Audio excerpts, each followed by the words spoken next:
नमस्ते दोस्तों। आज हम बात करेंगे एक ऐसी नदी जो सिर्फ पावन ही नहीं पर इंडिया की बायोलॉजिकल इकोसिस्टम का भी एक बहुत इंपॉर्टेंट हिस्सा है, रिवर गंगा।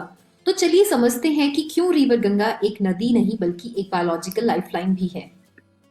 गंगा सिर्फ एक नदी नहीं है, ये हमारे लिए पवित्रता है। हर साल लाखों लोग यहाँ स्नान करने आते हैं और अपने पाप धो के अपने जीवन में शुद्धि प्राप्त करते हैं। पर क्या आप जानते हैं कि गंगा का पावन होना उसके बायोलॉजिकल बैलेंस के लिए भी उतना ही जरूरी है। गंगा के इकोसिस्टम में यूनिक स्पीशीज हैं जैसे एंडेंजर्ड गैंजेस रिवर डॉल्फिन और रेयर प्लांट्स जो सिर्फ यहीं मिलते हैं। ये नदी के इकोसिस्टम और बायोडाइवर्सिटी को संरक्षित रखते हैं, जो नेचुरल पोल्यूशन को कम करने में मदद करते हैं। गंगा के बिना मिलियंस ऑफ फार्मर्स की खेती मुश्किल हो जाती। इसका पानी फर्टाइल प्लेन्स को सपोर्ट करता है और हमारे देश का फूड सप्लाई मेंटेन करता है। अगर गंगा नहीं होती तो इतनी रिच एग्रीकल्चर हमारे देश में पॉसिबल नहीं होती। पर यहाँ एक बड़ी प्रॉब्लम भी है, गंगा का पानी पॉल्यूट हो रहा है और ये पॉल्यूशन ना सिर्फ एनवायरमेंट के लिए बल्कि ये हमारी हेल्थ के लिए भी डेंजरस है। पॉल्यूटेड वाटर से वाटर बॉर्न डिजीजेस और स्किन इन्फेक्शंस का रिस्क बढ़ जाता है और अगर हम इसे इग्नोर करते हैं तो दोस्तों ये जरूरी है कि हम गंगा को सिर्फ एक पावन नदी के रूप में नहीं बल्कि एक बायोलॉजिकल लाइफलाइन के रूप में भी देखें। रिस्पेक्ट का मतलब ये नहीं कि सिर्फ पूजा और स्नान करें, इसका मतलब है कि हम इसकी वाटर क्वालिटी को मेंटेन करने की रिस्पॉन्सिबिलिटी लें। जब तक हम गंगा को स्पिरिचुअल और बायोलॉजिकल बैलेंस नहीं समझेंगे तब तक हम अपने एनवायरमेंट और अपनी हेल्थ दोनों को रिस्क में डालेंगे। So what can be the solutions.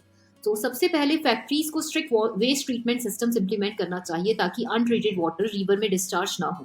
Treated waste pollution को बायोलॉजिकल बैलेंस बनाए रखने में मदद करता है। सेकंड, केमिकल पेस्टिसाइड्स और फर्टिलाइजर्स को कम करके जैविक खेती या फिर ऑर्गेनिक फार्मिंग को प्रमोट करें। ये बायोलॉजिकल डाइवर्सिटी को प्रिजर्व रखता है और हार्मफुल केमिकल्स के बिना गंगा के पानी को क्लीन करता है। शहर के सीवेज ट्रीटमेंट प्लांट्स अपग्रेड होने चाहिए जो कंटेमिनेटेड वाटर को फिल्टर करके गंगा में डालें। ये स्टेप नेचुरल हैबिटेट्स और ह्यूमन हेल्थ दोनों के लिए एसेंशियल है। गंगा के आसपास के वेटलैंड्स और रिवर बैंक्स को रिस्टोर करना इंपॉर्टेंट है क्योंकि ये नेचुरल फिल्टर्स की तरह काम करते हैं जो पॉल्यूटेंट्स को एब्जॉर्ब कर सकते हैं और रिवर की हेल्थ इंप्रूव करते हैं। लोकल कम्युनिटीज को इन्वॉल्व करके अवेयरनेस बढ़ाएं, क्लीनलीनेस ड्राइव्स और कैंपेन्स पॉल्यूशन को कम करके और लोगों में रिस्पॉन्सिबिलिटी फील करवाने के लिए जरूरी है। बायो रेमिडिएशन जैसी टेक्निक्स जो नेचुरल बैक्टीरिया और प्लांट से पॉल्यूटेंट्स को डिग्रेड करते हैं, इन्हें इम्प्लीमेंट करना एक सस्टेनेबल सॉल्यूशन हो सकता है। गंगा को पवित्र मानते हुए हमें इसके पानी को रिस्पेक्ट के साथ यूज करना होगा। सिर्फ रिचुअल्स नहीं पर इसका बायोलॉजिकल हेल्थ भी मेंटेन करना हमारा कर्तव्य है। गंगा हम सबका नेचुरल और स्पिरिचुअल असेट है। इसकी प्रोटेक्शन और क्लीन अप एफर्ट्स में हमें मिलकर कंट्रीब्यूट करना होगा और अगर हम गंगा को अनहेल्दी रखेंगे तो अपनी इकोसिस्टम और स्पिरिचुअल एसेंस दोनों की को संरक्षित रखने में सफल नहीं हो पाएंगे। इसलिए हमें गंगा को साफ रखना बहुत जरूरी है। अगर आपको ये वीडियो पसंद आया हो तो लाइक और शेयर जरूर करें। सब्सक्राइब करके बेल आइकन प्रेस करें ताकि आपको हमारी इंफॉर्मेटिव वीडियोस की अपडेट्स मिलते रहें। Thank you.